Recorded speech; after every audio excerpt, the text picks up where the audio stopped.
आता आमच्या मम्मीला आहे ना बाहेर नाश्ता करायचा होता. मम्मीला म्हटलं चल तुला नाश्ता खाऊ घालतो म्हटलं मस्तपैकी. मग मम्मीला पुरी भाजी खाऊ घातली. मम्मी एकदम खुश होऊन गेली, काही विषय नाही. मग ड्रोनची बॅग घेऊन परत गावाकडे निघालो, कारण की आपला मित्र आहे राहुल नाही का, तो कन्स्ट्रक्शनचा बिझनेस आहे, त्याला त्याच्या साईडची शूट करायचं होतं. म्हटलं बघा लाल शर्ट आला नाही का बाई, मजुरवाणी काम करतो का बघा. त्यानंतर बघा ड्रोन बंद करायचा म्हटलं ना, सगळं उलटा करून द्यायचा, ऑटोमॅटिक ड्रोन बंद होऊन जातो. त्यानंतर परत आपल्या जुन्या माळ्याकडे गेलो आणि मागं तुम्हाला दाखवलं पावडर मारली त्या गावतावरती. भाई पुऱ्या गावताचा खखाना होऊन गेला, एकच नंबर भाई, मला आवडलं, मजा आली. त्यानंतरून हे आपलं गवत आहे, या गवतावरती ना पाणी लावायचं होतं, म्हणून आज आपल्याला माळ्यात चक्कर झाला. आणि आपला गहू कसा उतरला ना भाई, कमेंट बॉक्समध्ये नक्की सांगा.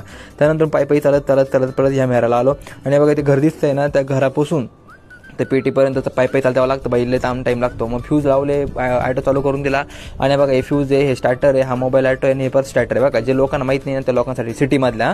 त्यानंतरून बोरला बघितले, पाणी तर उचलले, म्हटलं मोठं काही विषय नाही. गावाकडे निघालो आणि बघा आमच्या रस्त्याचं मंदिर आहे तुळजाभवानी मंदिर, तिथं दर्शन घेतलं. हे आमच्या माळ्याचं मंदिर आहे का. आणि त्यानंतरून दर्शन घेतलं, एकच नंबर, काही विषय नाही. गावात आलो बघितलं, अरे रिव्ह्यू आलेला आहे एकच नंबर.